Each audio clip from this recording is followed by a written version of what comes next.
bonsoir et merci de nous rejoindre sur Radio Télévision pour vous informer. Bienvenue à cette édition du journal. Voici tout de suite le sommaire. Cela fait 13 ans que le chef de l'État, Joseph Kabila Kabange, est au pouvoir. C'est un certain 26 janvier 2011 qu'il a prêté serment alors qu'il succédait à son père, feu Mosé Laurent Désiré Kabila. Dans ce journal, un bref aperçu historique. Et puis, en religion, le Christ n'est pas divisé, il est plutôt le symbole de l'unité.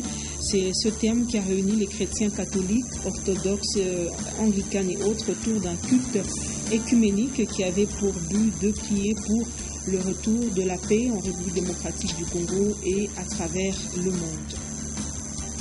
Une fois de plus, bonsoir. Je l'ai dit en titre, le président de la République démocratique du Congo, Joseph Kabila Kabange, est au pouvoir depuis 2001 et cela fait 13 ans depuis qu'il est à la tête de la République démocratique du Congo. Après la mort de feu Laurent Désiré Kabila, qu'il prêtera serment devant la nation congolaise en 2006. Il se présente comme candidat à la présidentielle avec 33 candidats et cela après quelques années de transition avec la formule 1+4, vainqueur des présidentielles de 2006 et 2011, vainqueur. Joseph Kabila a donc 2 mandats à son actif et le quinquennat de 2011 a pour leitmotiv la révolution de la modernité. Et on va parler santé. L'univers célèbre ce 26 janvier la journée internationale de la lèpre, cette maladie qui a causé d'énormes désastres dans les populations pendant plusieurs décennies est à ce jour maîtrisée grâce aux efforts des organismes de santé. En République démocratique du Congo et au Katanga en particulier, un centre spécifique a été érigé à Kapoloé, question de mettre en quarantaine les lépreux.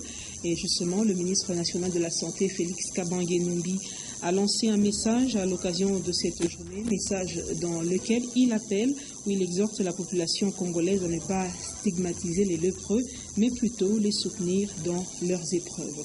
On va parler autre chose. Le secrétaire général des Finances séjourne au Katanga depuis quelques jours. Il vient de Kinshasa. Il a été reçu par le ministre des Finances, Christian Mando, pour un état des lieux de la division provinciale des Finances. Ce n'est que par la suite qu'il se rendra dans d'autres provinces pour la même mission. Évariste Patrick Aboto nous en parle.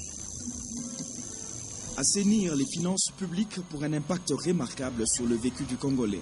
Cette vision du ministère des Finances a fait l'objet d'un échange entre le ministre Christian Mwando et le secrétaire général du ministère national des Finances.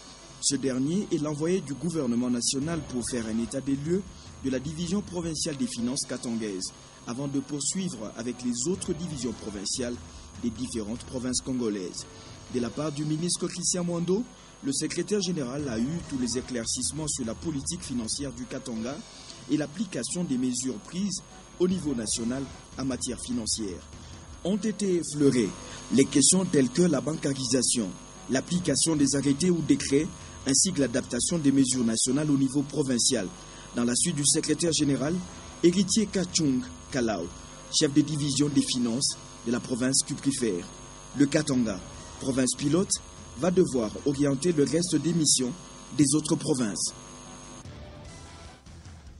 Et après l'assistance financière du gouvernement provincial du Katanga aux sinistrés de l'incendie du marché Mosé Laurent Désiré Kabila, l'heure est au reclassement de ces vendeurs, autrefois sinistrés dans les nombreux hangars construits sous fond du gouvernement provincial du Katanga. Eh bien, ces heureux occupants d'hangars ont remercié le gouvernement, surtout qu'en cette période des pluies, ils ne sont pas dérangés par les intempéries. Jean-Paul Maliba, Maurice Mazel nous en parle. Tous les anciens vendeuses et vendeurs du marché Mzé Laurent Désiré Kabila, sinistrés jadis par un incendie qui avait consumé une partie des cellules de négoce, expriment aujourd'hui leur gratitude à l'honorable Moïse Katumbi, qui n'avait pas hésité à les assister. Malgré la pluie et les intempéries, les activités ont repris comme par le passé. Grâce à l'assistance financière que le gouvernement provincial du Katanga avait disponibilisée par l'entremise du ministère provincial des Finances, la mairie de Lubumbashi a initié l'autoprise en charge des marchands qui a abouti à la construction des nouveaux étalages. Quand on était sinistré, Bon, le gouvernement provincial nous a promis qu'ils vont nous aider avec quelque chose. Il nous a aidés. On s'est retrouvés, mais pour le moment, avec l'appui de mairie et Papa Story aussi, le président de vendeurs ici au marché musée, nous a aidés aussi. C'est pourquoi, pour le moment, vous nous retrouvez dans les étalages que nous nous retrouvons aujourd'hui. Le président des marchands a fait le suivi de construction de ces étalages afin de reclasser progressivement les vendeurs pour ne pas encourager le phénomène marché pirate. C'est le gouverneur qui a reconstruit la partie des sinistrés de ce marché musée. En tout cas, nous lui disons merci beaucoup au nom de tous les marchands. Cependant, quelques échoppes et restaurants sont toujours en construction. Le cheval de bataille de la mairie de Lubumbashi est de voir tous les marchands occuper leur place en bonne et due forme. Je l'ai dit en titre, le Christ n'est pas divisé, il est plutôt le symbole de l'unité. C'est sous ce thème que les chrétiens catholiques, romains, orthodoxes, anglicanes et autres ont commémoré la semaine de prière de l'unité, débutée le 19 janvier. C'est ce dimanche 26 janvier que les activités se sont clôturées. Edouard Kampuchitenge nous en parle. Débuté depuis le 18 janvier dernier, c'est le samedi 25 janvier qui s'est clôturée la grande prière de l'unité. Les chrétiens catholiques romains, orthodoxes, méthodistes, anglicanes se sont tenus main dans la main et ont prié ensemble pour la paix dans le monde. C'est au sein de la paroisse méthodiste qu'a eu lieu la prière de la dernière journée. Le thème retenu cette année était « Le Christ n'est pas divisé, il est plutôt le symbole de l'unité ». Alors c'était une occasion de prêcher l'amour au sein des communautés chrétiennes, toutes tendances confondues. Le premier jour, le 18 et le dernier jour, on a fait la prière ensemble. Le premier jour, on a vu la prière à Bikira Moigné Roma. Le dernier jour, à la paroisse méthodiste de notre doyenné. Disons, ce qui ressort de tout ça, c'est la joie d'avoir prié ensemble.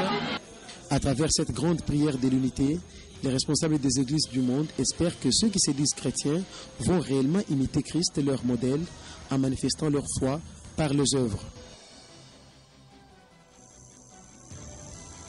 Et voilà, un mot de sport. Ce dimanche 26 janvier, en match amical de fixation, le cercle sportif Don Bosco a battu Zesco United par 2-1.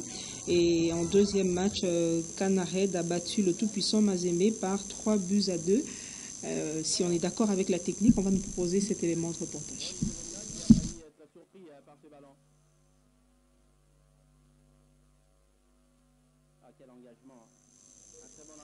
Et voilà, la brasserie Simba vient de mettre sur le marché une nouvelle boisson énergisante dénommée XXL Energy. Son lancement officiel a eu lieu au Square Forest. C'était en présence de plusieurs personnalités. Ainsi, cette société brassicole a tenu un point de presse pour justement présenter ce produit. On va donc cette nouvelle avant de se séparer. 100 ans depuis l'existence du mouvement scout, les différents chefs scouts du Katanga étaient ce dimanche 26 janvier dans la grande salle du lycée Tundéleye pour la restitution du premier congrès mondial tenu à Hong Kong du 22 au 24 novembre dernier. Question de réfléchir sur la promotion éducative des jeunes. Voilà, madame, monsieur, sur cette note se referme cette édition du journal. Merci à vous de l'avoir suivi. Retrouvez donc Edouard Kampuchitenge à 23h pour vous informer. Moi, je reviens demain à 17h30 et 19h. Au revoir.